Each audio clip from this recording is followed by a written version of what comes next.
Summer is here, and sports are finally back, which can only mean one thing. It's time to get back, relax, and make some cash. Everyone has to start somewhere, which is why you want to get off on the right foot by choosing an established book like MyBookie.ag. With all the major sports seasons just around the corner, there's never been a better time to get in on the action. Dynamic betting lines and a simple-to-use platform make the process easier than it's ever been.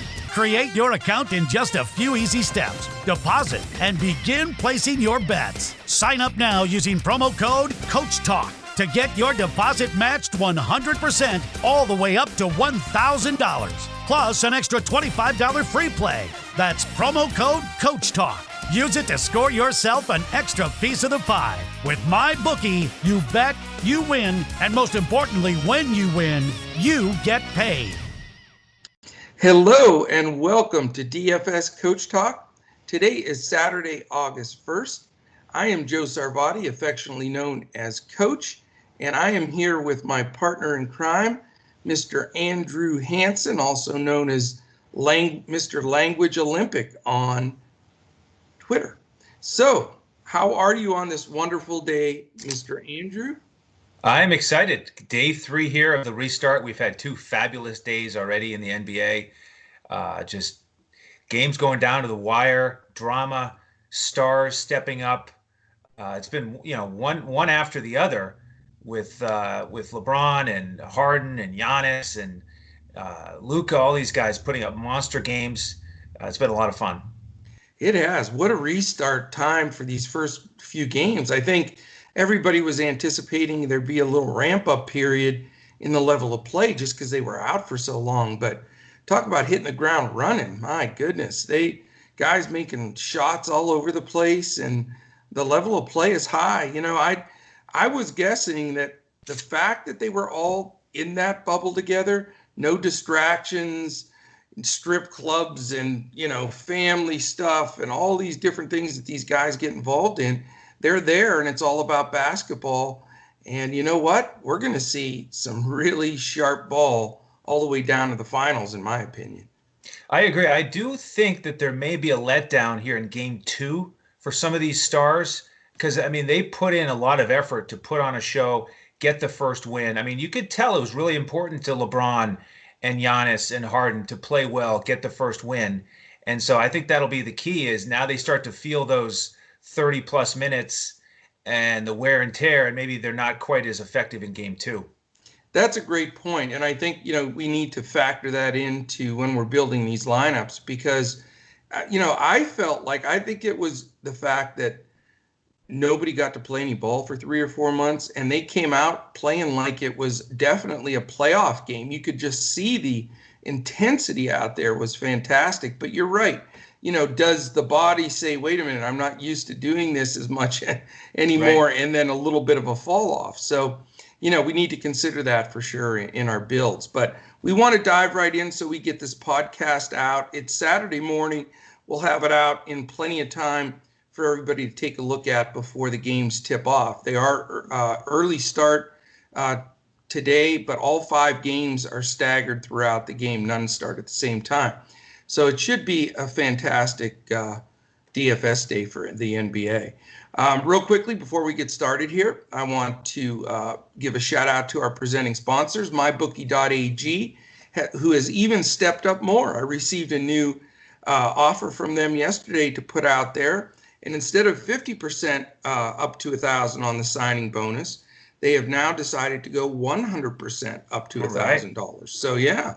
So if you really want to get frosty and get in there and play some NBA and you're going to put in, say, whatever, $800, they match you $800. Boom, just like that. So you have to use the promo code Coach Talk. No space in between, all one word, Coach Talk, and you can either sign up at mybookie.ag or dfscoachtalk.com. You also get a free $25 free play with that promo code. Also, our friends at tvg.com, go right to our website. That's the best way to do it. And look for the banner that says risk-free $300 bet. And TVG will refund all the way up to $300 on that first bet that you make. So definitely check them out at tvg.com. Remember to follow us on Twitter throughout the day. Our whole team is at DFS Coach Talk. I am at Joe Sarvadi, Joesarvadi. Mr. Andrew here is at Language Olympic. We have Mr. Millie Maker winner Superman Shane at DET Sports Shane. And our buddy Mr. Mills is at Freddie Mills 7. So you can check him out also. YouTube, go to DFS Coach Talk. You can see all of these videos. If you're watching us on that now, please hit subscribe and please give us a thumbs up. We really, really appreciate that. It is important as we grow the channel. And Instagram's DFS_Coach Talk. All right, with no further ado, and I know that this is a little painful, but I explain this, each day here for these first few weeks in the bubble. These are the most important pieces of information that you're going to get on this slate. We can do all the breakdown and builds and usage and all that, but before you set up those parameters, you have to know the situation and who's in, who's out, what's in between, and we've got to share that with you now. So get your pencils and pads ready, because this is going to be the important info of the day. And it is pretty comprehensive, so hang in there with me. We've got Jamal Murray from Denver is questionable right now because of a left hamstring, 50-50, so that's extremely important. We already know that Will Barton and Gary Harris are out, so we're looking at a serious guard possible issue there in Denver, and we'll get to that later. Amir Coffey from the LA Clippers is downgraded. He did get a few minutes off the bench. He has a hip pointer. Goga Bitadze is now listed questionable. He was out with a knee for a while, but looks like there's a possibility he could grab a few minutes. Patrick McCaw for Toronto is doubtful. He's had a knee problem throughout. Backup point guard Raul Neto for Philly is now probable. He should be in there to spell for a few minutes today. Not as good info for Philly on Glenn Robinson III. He is doubtful and would not expect him to play. Hip pointer there as well. Our man Joel Embiid is confirmed in. No problems. He's ready to go. No restrictions. Looks like the dynamic trio from the Lakers, for some reason they're always listed on here. Anthony Davis, again, has been listed on the list since second grade. But all three of these guys are going to play. They're 85% probable. Kuzma's, it's a groin. LeBron had a groin issue as well, and Anthony Davis an eye. So, and Kuzma was an ankle. I'm sorry.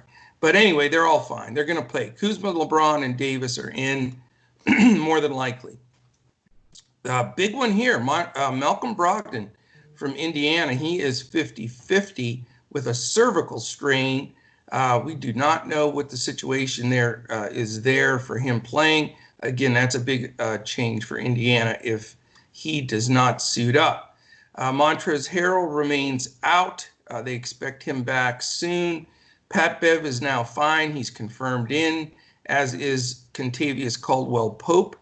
Also, Zion Williams, 100% in, and he was chirping a little bit to the reporters that he wanted to play more minutes in that game. He was a little frustrated, so we may see a pretty fired up Zion today, and hopefully Gentry lets him go a little bit.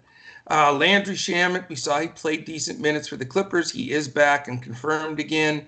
Abdel Nader, sub off the bench for the Thunder, is in.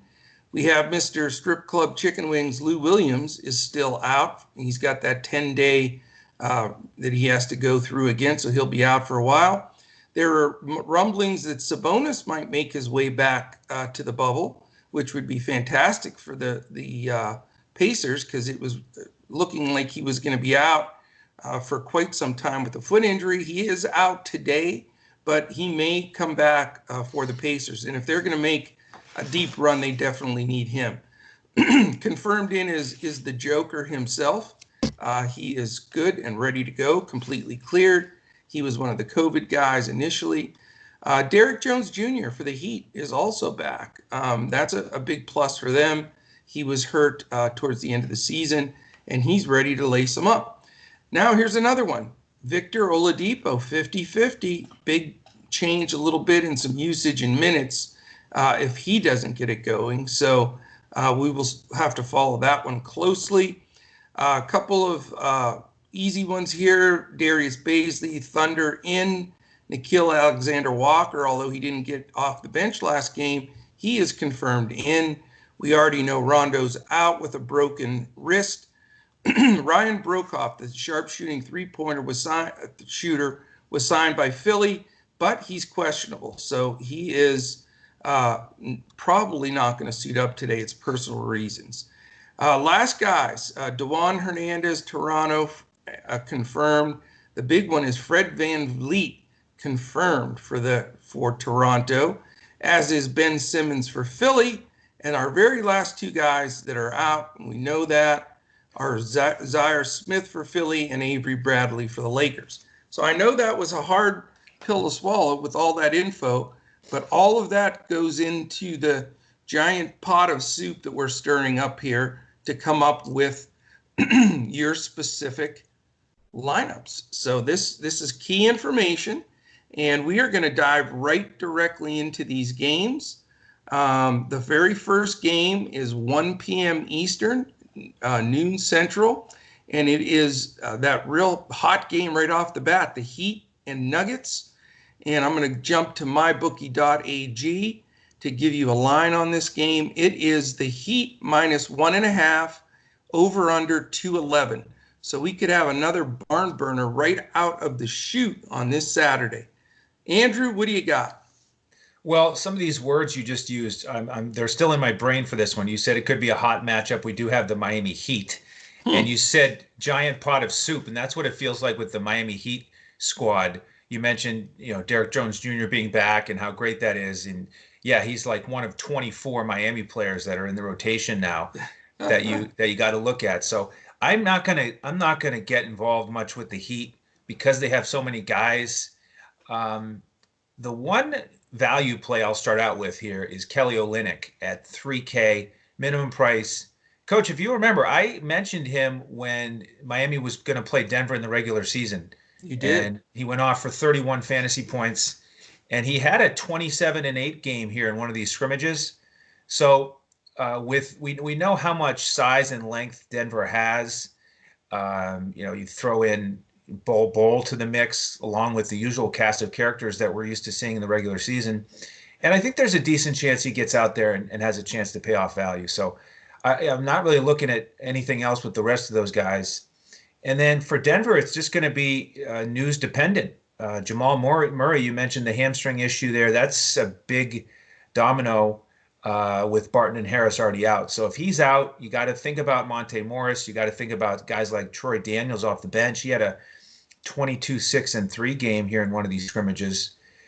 So that's my primary focus here for game one. Yeah, I bet you if I took bets from our members, nobody would have guessed the first guy we highlighted today was Kelly Olynyk. That's right. Goes to show you, DFS is something else, man. It really is. There are some good defenders on both of these teams as well. I think for a 211 total over under, which happens to be the lowest on the entire slate, two teams that can play some defense, and especially if Murray plays, two teams that are pretty darn deep. So I think this game's going to get a lot of ownership because they're two hyped up teams with some really good players.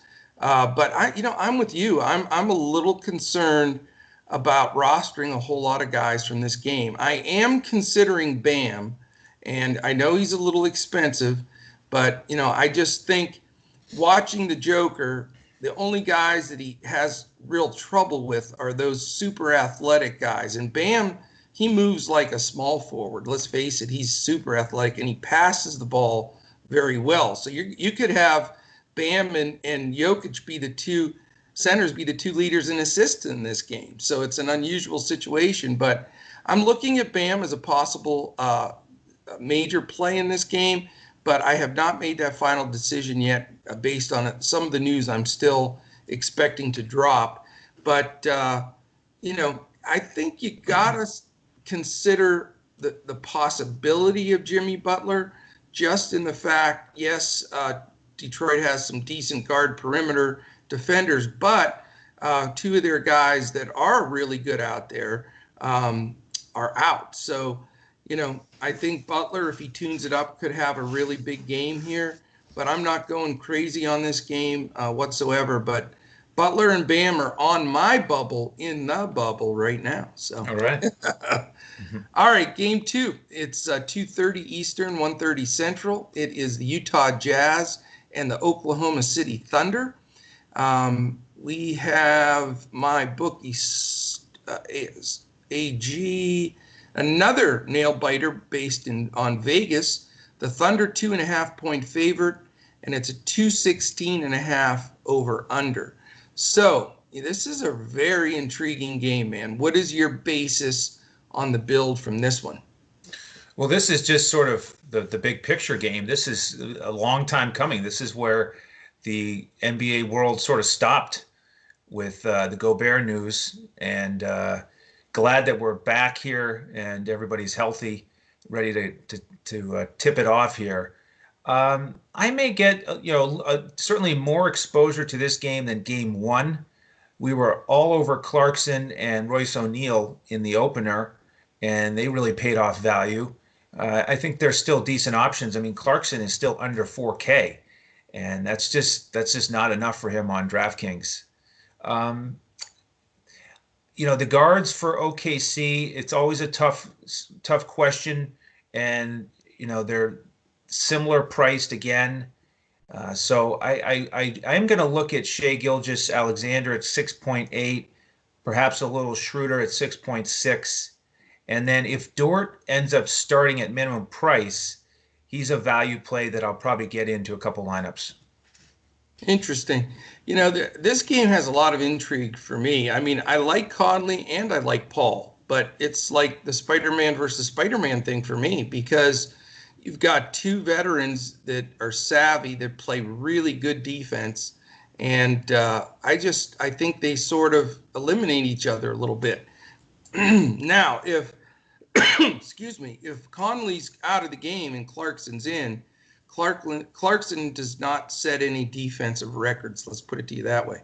So I think when Clarkson's in there, and Conley the rotation is either Moutier in there or they play Clarkson at center, I think Paul can take advantage of that. Donovan Mitchell isn't exactly a great defender either. So that being said, I'm with you on Shai. I think he's a good option here. I mean, people tend to forget how well he was playing prior to the break. I mean, he was really stepping up as their best player in a lot of these games. So I think his price is reasonable. He's certainly an option for me.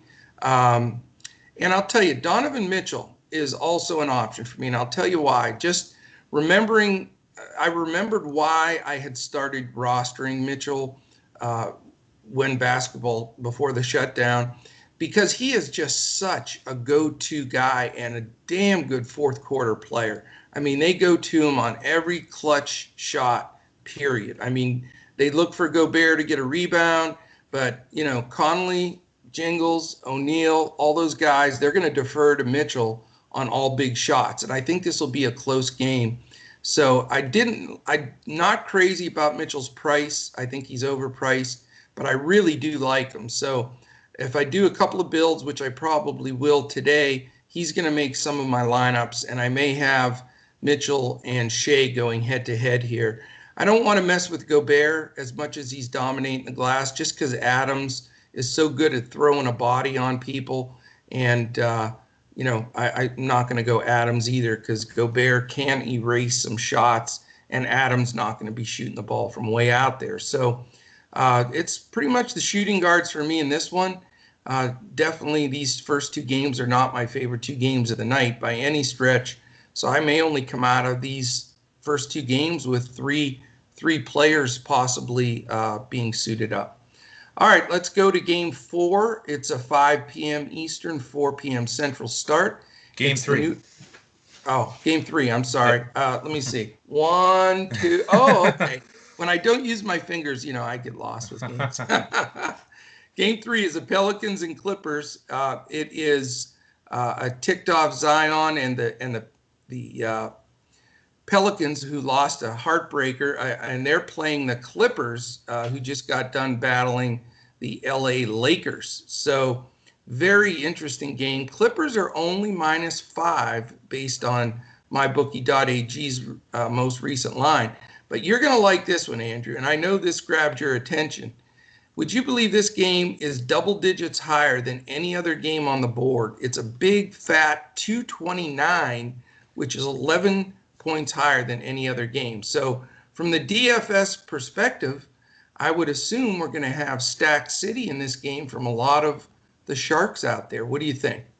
I am going to build some lineups where I stack this game. I'm also going to build some lineups where I just get a piece or two out of it. I've got one favorite play here. I'm going to save it for our members. But one other specific price I am going to mention is Reggie Jackson at 4.1. He really got the edge against Beverly as Beverly works himself back into shape, back into the rotation. Jackson had 34 minutes. He took 10 shots. And at that price tag, I continue to like him here. So he'll make a decent amount of my lineups. Interesting. I mean, that was the big thing. I think making sure that our man Shane didn't scratch Reggie ended up being key to that Millie Maker. But I'm on the other side of the table here. I think Pat Bev, he was 50-50 to play that last game. He did. He looked good, too. He played well. So to me, that scares the heck out of me. I don't like guys that split minutes or take any play from each other. And I love Jackson, I love Beverly, but I'm going to steer clear of that because I just don't want to see them taking usage away. It gets so frustrating at times watching that. You know what? This is the young offensive explosion Pelicans against maybe one of the best defensive teams ever assembled when you consider they have multiple players of the year defensively on their team. So what gives here is the question. Well, for me, I think the Clippers will like the pace that the Pelicans play. I can see this being high scoring as well. I think the 229 line is justified. And I'm definitely looking at some multiple guys here. I'm not going to go Ingram because I think he's going to get the Paul George and Kawhi treatment as much as possible. I think they'll zone in on him. But I am going to dial up Zion. I think even in limited minutes, I know people were frustrated watching him the other day. I think they loosen the leash a little, and I think that he can take advantage of that interior with Morris and Zubac and a few of their bigs that right now seem to be a little bit of a weakness for them. So I think Zion's a great play. I will never, as long as this playoff situation goes, roster Derek Favors. He looked like me trying to play out there, just lumbering along, can't jump. I just don't think he's worth a play. I don't like he defers constantly. Just didn't like his body language out there whatsoever. On the other side, I really like Lonzo Ball in this game. I know, call me crazy, but I know Holiday's playing great ball, but I'm going to go the two youngsters, Ball to Williamson, I think, are the combination that I want to mess with today. I just see them in their prospective matchups, against Jackson or Pat Bev, who's tough, but Ball's just so much taller than him. I just think those two guys can take advantage of the mismatches more so than anybody else. And then on the other side of the ball, I rostered both of these guys in the first game, but now I'm going to, based on salary, have to choose between one or the other. But I like Leonard and George. I think that both of them can cause some serious problems for the Pelicans matchup-wise. It's going to be tough to see how those matchups happen. But, I'm leaning a little towards Paul George right now, but one of those two are going to make my lineup because I want to have 3 to 4 guys from this game. I think it's going to be necessary based on the amount of DFS points and the pace that's going to come out of it. Does that make sense? Sure does. All right, now we're on 1, 2, 4. All right, I'm getting better. Game 4, the Utah Jazz at the Oklahoma City Thunder. It is a 2:30 Eastern, 1:30 Central game. And our MyBookie fellas are looking at this game as the Philadelphia 76ers with no restrictions, Joel Embiid, 5.5-point favorite over the Indiana Pacers with a 217 over-under. Break it down, my man. Well, Indiana's a strong defensive team, but we know that Sabonis is out. Embiid has been terrific against Indiana in these matchups this year, so I do like him. He's a pay-up guy here, but I will pay up for him. I also like Ben Simmons. I don't think Indiana really has anybody to defend Ben Simmons. So I'm going to get some exposure to him. That's my main focus on the Philly side. On Indiana, just looking for the news here. If Brogdon and Oladipo play, I'm not going to have much exposure to Indiana at all. So just going to have to wait for the news on that. But this is mostly just the studs for Philly and then move on. Yeah, this is going to be dependent on the news. We have to watch this news right down to the wire because everything for me changes if Brogdon and Oladipo sit. If they sit, I'm going to have 100% TJ Warren because I think his usage, it's going to go through the roof with those two guys out. I don't want Miles Turner. I think he could get into some foul trouble against Embiid. But, if those guys are out, TJ Warren's a big-time play for me. If Brogdon's in, I actually like Brogdon in this game. If he's playing with no restrictions, you'll see me with Oladipo. I have a feeling Oladipo might be out, but we have to see what that goes, how that goes. But it's either, depending on that news, Warren or Brogdon and Warren for me on the Pacers side. The Philly side, I'm with you. I think Joel Embiid, I think he can attack and outmuscle Turner. I'm not a big fan of Turner defensively. I know a lot of people say, well, he blocks a ton of shots and this and that, but he generally gets his blocks off of his man when he's helping with somebody else, and he usually has Sabonis in there doing all the dirty work, and then he just floats around and gets some blocks. But he's not an aggressive player. If you remember him, he couldn't even get on the floor for the USA team in that horrible team that lost with Pop because he just didn't defend and didn't do anything in the paint. So for me, I think Joel Embiid is probably my favorite pay-up guy on this entire slate. I think he's going to be in at least 75% of my lineups.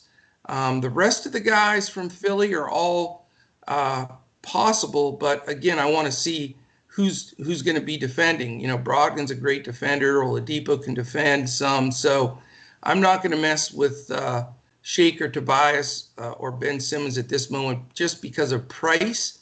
But let's see how these matchups go, and if the Pacers are sitting a guy, may get a second guy from Philly. But right now, I feel very comfortable coming out of this game with Joel Embiid and TJ Warren as two of my key guys. All right, man, game 5. We're going to wrap this sucker up in good, solid time frame here. We've got another fantastic game. It's just amazing how great these games are. And we have all the main guys playing. So this is really exciting. So we've got the LA Lakers at the Toronto Raptors. It is the late night sweat game sitting out there all by itself, 7:30 Eastern, 6:30 Central. Both teams starting fives are expected to play. MyBookie also has this as the Lakers only 3.5-point favorite and an over-under of 218. So we've got tons of excitement in this game with the expected starters of James, Pope, Green, Davis, and McGee against the championship guys of Lowry, Van Vliet, Anunoby, Siakam, and Gasol. So how much intrigue in this game for you, Mr. Hansen? Well, a decent amount, but it's sort of like game 1 where I'm not going to look at a lot of the stars here on the first team, the Lakers, because of that dynamic we talked about at the top of the show. I really think there's going to be a little bit of a letdown here for LeBron and AD, possibly in minutes, possibly in energy. I mean, I actually wouldn't be surprised if one of gets scratched here. I mean, they basically locked Wow. up the first seed with that win over the Clippers. We're in context, we're a long way away from the playoffs. They don't have anything to prove. They've proven that in game one. They both looked excellent. So I just don't see. I'm not going to pay up for LeBron or AD. I'm gonna use Kuzma a lot. I mean, he's only 4.3 on DraftKings. He got a Yeah. ton of run, played well. He looked good in the scrimmages. He was out there a lot with LeBron and AD. I mean, he's looking more and more like a key guy in the rotation, being aggressive, shooting a bunch of threes. So I'm going to have a lot of Kuzma. And then I'm going to go back to Caruso here because, again, if LeBron plays a little bit less, he's going to handle it a little bit more. He was decent he was a very chalk value play in the opener, and he was decent. I think he got 17 DraftKings points. But I think people are going to forget about him a little bit here on a bigger slate. I'm going to go back to Caruso a lot and hope that he's a little bit more aggressive and even more productive at that price tag. On the Toronto side, I'm looking at Siakam here. He was excellent against the Lakers in the first matchup, over 50 fantasy points. So he's my primary pay up guy for Toronto. Maybe add another piece here or there. Fred VanVleet was excellent in the matchup during the regular season. Lowry did not play in that one. But really for me, it's Siakam here as my favorite Raptor tonight. Interesting. I'm sticking with the school of thought until it's proven differently. I think as a coach, as you look at this, I look at it, okay, I want to win the championship with the Lakers, and this goes for all the teams.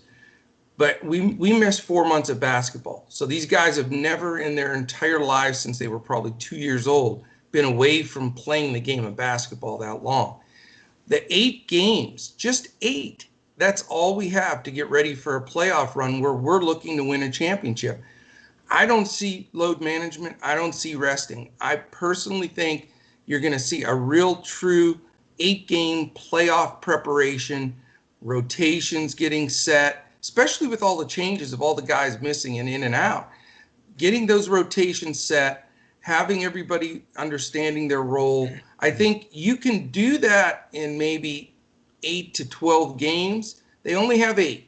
And so I don't see anybody being babied into this. Now, Zion, that was a different scenario because he came in late, and I think they are going to, lessen the control of him. But I'm going to continue to handicap these games of no load management and guys not sitting. Yes, I know the Lakers have first locked up, basically. But I don't think that's the goal of Vogel or any of these coaches. I think it's let's get this team razor sharp as fast as we can so that when we hit that first game of the playoffs, we are ready for a deep run. So in doing that, with Embiid and some of the guys that I'm rostering, I'm not going to be able to afford LeBron or Davis. I'm going to go elsewhere because I don't want to go down to scrubs today as much. I mean, our star scrub stuff last time, we hit on all the right guys with Clarkson and O'Neal and all these guys that stepped up. But I just think in this game, from the Lakers side of things, I think Kuzma is still cheap enough that I think he's really wanting to carve himself the role as maybe the third best guy to fill out that trio like everybody expected. He looks a lot different. I mean, physically he looks different. I know he dyed his hair back and all that, but he just seems to be into it. Where at times before the break, he just seemed a little out there. Maybe LA life was getting to him a little bit, but I saw a different focus from him.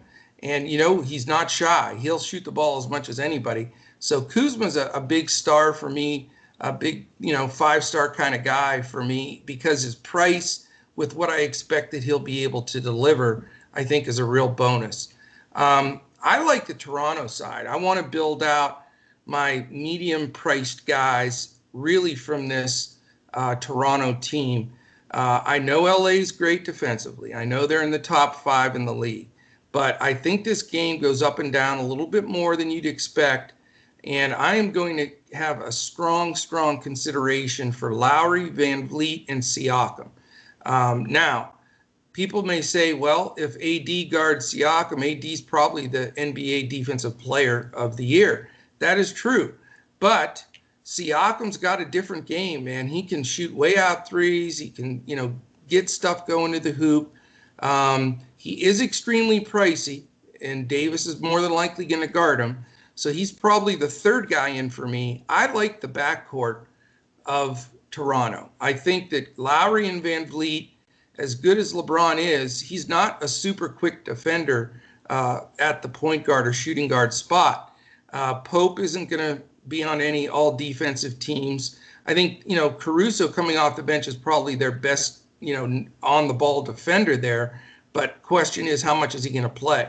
So you may see Coach going up the standings if it works out with the backcourt of Lowry and Van Vliet. And if I can put those two guys with Embiid, and then I've got another couple of guys that I'm looking to build out that roster that I'll share in our Discord at dfscoachtalk.com when we get closer to lock. But that's the basis of my team right there.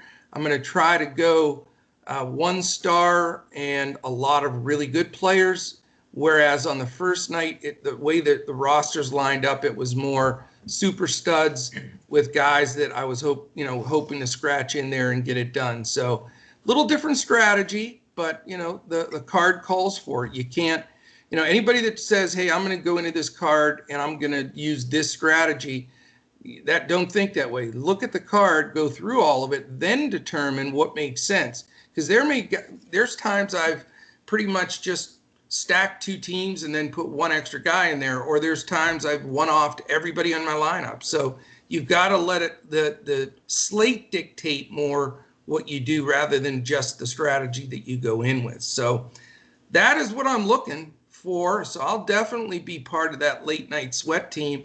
I'll have to see that no green on my screen though for all day probably, unless Embiid goes absolutely nuts.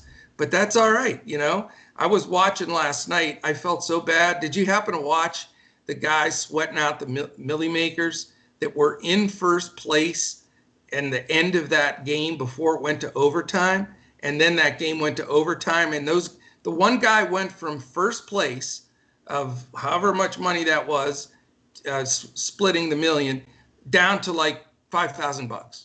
Right. Just because of that overtime. You talk about a bad beat burn. Oof. And I'll say just one thing and I won't rant, but Rick Carlisle I respect, but he cannot coach the end of a game. That is the 17th loss this year by 5 or less in the last quarter of the game. He never wins coaches' challenges. His rotation makes no sense.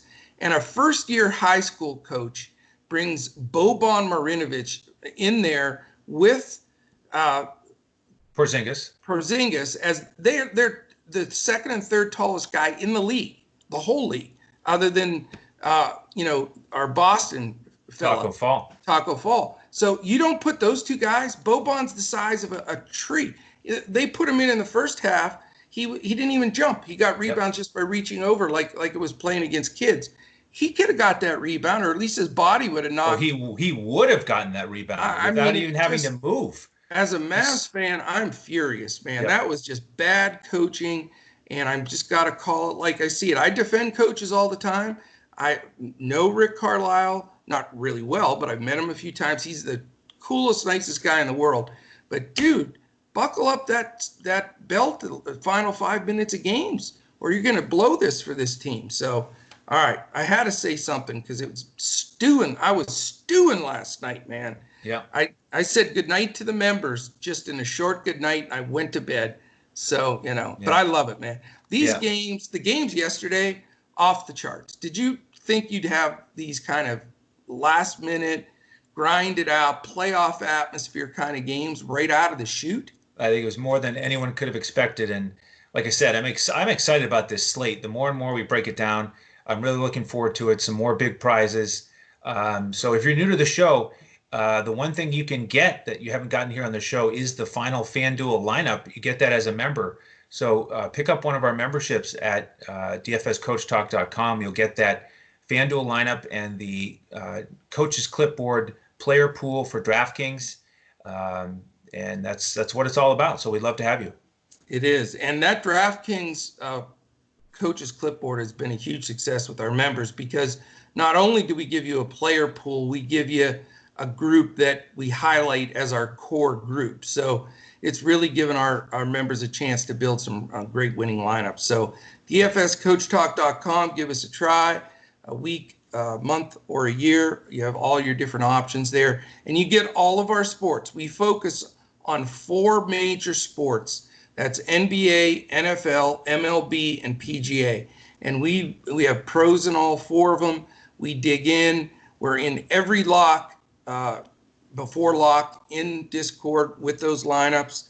So check us out, man. Also want to give another thanks to mybookie.ag. Definitely the place to go for all your sports wagering casino action. And remember, with the promo code CoachTalk, no space, you now get 100% match all the way up to $1,000, not a 50%, and the $25 free play. And tvg.com, it's crazy not to put the 300 in, bet it. If you lose, you get the 300 back and you go home. I mean, take a shot at the money. tvg.com, promo code CoachTalk, and you can find the banner right on our website. Don't forget to follow us all on Twitter, specifically at DFS Coach Talk, where we'll all be putting up content and information and player news throughout the day. YouTube, you're watching us now on YouTube, DFS Coach Talk. You can watch some of our bankroll management and player build different podcasts that we did in the past. Or if you're looking to zone in on a couple of these basketball teams, we've done preview shows for them and Major League Baseball. A little worried about Major League Baseball, Andrew. I know you were a minor league player, and baseball is one of your favorites, but all this news, all these games getting canceled, now you have the commissioner out there barking at the teams. You think Major League Baseball survives, man? No. And I'm a glass half full, very optimistic guy. But I said, right even before the games were starting, I have a feeling this might not make it through. They're not in the right spot without a bubble, not handling it right, and the financial side of the game. The owners just aren't invested enough. Well, they're overly invested in these games. They don't want to be invested in these games. They don't want games with no fans. Yeah. So it's just there's not enough momentum on that side of things to make sure everything goes smoothly. So I don't think they're going to finish it out. Yeah, it looks a little shaky to me as well. But fun golf sweat coming this weekend. I'm right on that bumper of cash. And, my worst player right now is John Rahm. And he's the number 1 player. If he can get it going, I'm ready to see a little raining a little money in here in coach land. So we'll see what happens. But all right, fantastic. That should give you at least a good start on getting your NBA day started. I mean, wall-to-wall NBA, gotta love it. Our charity of choice here at DFS Coach Talk is mambon3.org. That's MAMBAONTHREE.org. Terrific charity set up by Vanessa Bryant. All right, that's it, my man. Any final words? We need to get this posted so our fine friends here can build some lineups. Yeah, no, thanks all for listening in, and let's do it again tomorrow. Check back in for the next episode. That's right. Sit on the edge of your seats for our Sunday episode, which we will. We keep saying, and I'll just, total full disclosure, we don't hide anything here. We've been wanting to do this show the last few nights in the evening and then post it first thing in the morning. But we are so into these games, Andrew and I start tweeting back and forth. I got to watch the end of this game. I mean, how was I going to miss the end of that Mavericks game? Exactly. Really? So back and forth we go, let's just do it in the morning. Right. So we're getting it out a few hours later than we'd like to, but it is more updated information. So you'll either get it. We're not going to promise it anymore because we haven't done it twice in a row. But if we do it in the evening, it'll be up earlier in the morning. If we do it in the morning, you'll get it mid-morning. But you have plenty of time to listen to it, to build those lineups out. And if you have any questions, hit us up on Twitter, DM us on Twitter. He's at Language Olympic. I'm at Joe Sarvati. So thank you so much for joining in here to listen today. It's going to be a fun basketball Saturday. It's going to be a fun basketball day every day right now. So it's like heaven. So enjoy it. Let's take some stuff down. Some good contests out there. A lot of people getting into these contests, so you can pick and choose whatever you want to play. My word of advice, stick with cash and single entry as the majority.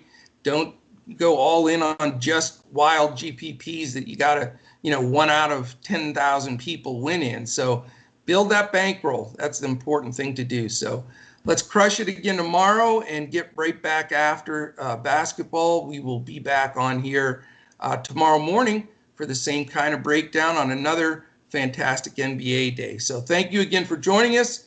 For Mr. Andrew Hansen and our entire DFS Coach Talk team, I'm Coach, and we'll catch you again tomorrow when we look to crush it in NBA DFS.